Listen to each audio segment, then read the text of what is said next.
জৈন্তাপুরের জালাল বস্তিতে আসলেই কি ঘটেছিল? লিটনের লাইভ ভিডিওর জবাবে এবার মুখ খুললেন শান্ত। বিস্তারিত ভিডিও চিত্রে। আসসালামু আলাইকুম জৈন্তাপুরবাসী, অন্তত দুঃখের সাথে একটা বিষয় নিয়ে আসছি।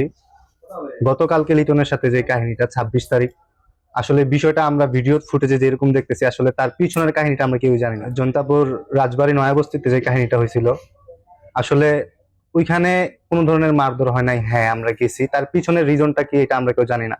আমরা একতরফা ভিডিও দেখে আমরা একতরফা এটা বিচার করতেছি। আসলে আমরা আবেগ দিয়ে না দেখে বিবেক দিয়ে বিচারটা করা উচিত। কিছু জিনিস তার ক্ষেত্রে আমি তুলে ধরতেছি যে সে যাকে তাকে যে কোনো জিনিসে মানে বিভ্রান্তিত ফেলাচ্ছে। বাবা হচ্ছে রাজবাড়ী মাঠের উদ্দেশ্যে যাচ্ছিল, সেই ক্ষেত্রে লিটন ওইখানে অনেক অনেক চিল্লাচিল্লি করতেছে, গালাগালি করতেছে। সেই ক্ষেত্রে আমার বাবা তাকে জিজ্ঞেস করছে যে এখানে তো গালাগালি করতেছে কেন, বা রিজন কি। তো উনি কোনো কিছু না বলেই কি করছে, ফোনটা মানে বের করে আমার বাবার মুখের মধ্যে একদম ফোনটা ধরছে ভিডিও করার জন্য। একটা দুইটা ভিডিও মানে কথা বলতে বলতে বলতে বলতে কি করছে, আমার বাবাকে ধাক্কা মারছে। তখন আমি আমার বাসায়, আমি আমার রুমে, তখন আমি আমার বাবার চিৎকার শুনে আমি বাসা থেকে বের হয়ে আসি। আসার পরে জায়গায় দেখি যে লিটন সহ লিটনের ওয়াইফ প্লাস ওর বাবা আমার বাবাকে 3-4 জন মিলে ধরছে। ধরার পরে আমরা আসছি, আরো মানুষ ছিল, আমরা আসার আগে এটা ছুটে ফেলছে, জিনিসটা এখানেই শেষ করে ফেলছে। আল্লাহ একজন উপরে সাক্ষী, আমরা যদি তার গায়ে বিন্দু পরিমাণ টাচ বা একটা ফুলের আঁচড় দিয়ে থাকি, আল্লাহ আমাদের বিচার করবে। আমরা আমাদের বাসায় চলে গেছি, সে তার বাসায়। লিটন 10 মিনিট পরে কি করছে, একটা শার্ট পরে হসপিটাল গেল। যাওয়ার পরে সে ফেসবুকে লাইভে আসছে। আসার পরে সে এখানে এমন কিছু কথা বলছে যে আমার বাবা আমাকে ঢাকা থেকে ভাড়া করে নিয়ে আসছে আমি তাকে মারার জন্য, বা তাকে মারছি। উপরে একজন আল্লাহ সাক্ষী, যদি তার গায়ে একটা টাচ করি আল্লাহ আমাদের বিচার করবে। আর এমন কোন প্রুফ যদি তার কাছে থাকতো, সে 19 থেকে 20 হলেই সোশ্যাল মিডিয়াতে আপলোড করে। আমি ঈদের ছুটিতে বাসায় আসছি, আমি ঢাকা জব করি, তো ঈদের ছুটিতে বাসায় আসছি, আসার পরে এই কাহিনী।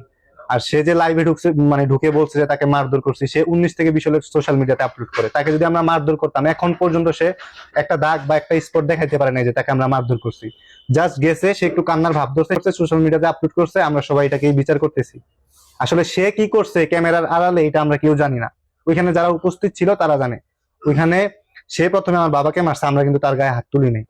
ইভেন সে বর্তমানে হচ্ছে অনেক কিছু আপলোড করতেছে আমার বিরুদ্ধে, আমার ফ্যামিলির বিরুদ্ধে। আমাদের এখন জানের অনেক রিস্ক, আমরা বসবাস করতেছি কিভাবে সেটা আমরা জানি।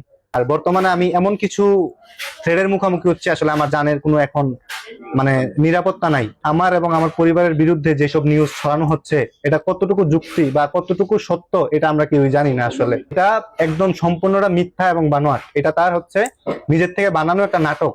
এটা আমি আমার দিক থেকে তীব্র প্রতিবাদ জানাচ্ছি, এবং এটার জন্য আমার ফ্যামিলি সহ আমার মানহানি হচ্ছে। উনি কিছু পোস্ট করে, প্লাস হচ্ছে কিছু মানুষ কিছু পোস্ট করে যেগুলোর সাথে আসলে এরকম কিছু হয় নাই। এটার জন্য আমার এবং আমার ফ্যামিলির অনেক মানহানি হচ্ছে, প্লাস আমার আমার গ্রামের অনেক মানহানি হচ্ছে। এটা আসলে ওইরকম কিছুই না। তো আমি এটা প্রশাসনের কাছে এটা আমি অনুরোধ রাখবো যে এটার সঠিক একটা ব্যবস্থা নেন। যদি আসলে আমি দোষী হই, এটা তদন্ত করে যে আমাকে দোষী মনে হয়, আমাকে যে শাস্তি দিবেন আমি মাথা পেতে নিব। কিন্তু যদি এটা সম্পূর্ণটা মিথ্যা হয়, তার বিরুদ্ধে আপনারা একটা ব্যবস্থা নেবেন, এটা আমি সবার কাছে আশা রাখতেছি। তো আমি ইউপি চেয়ারম্যান, ইউপি মেম্বার এবং থানা প্রশাসন সবার কাছে একটাই অনুরোধ রাখবো যে আপনারা বিষয়টা তদন্ত করে দেখুন কতটা সত্য। যদি আসলে সত্য এরকম কিছু হয়, আপনারা যা শাস্তি দিবেন আমি মাথা পেতে নিব।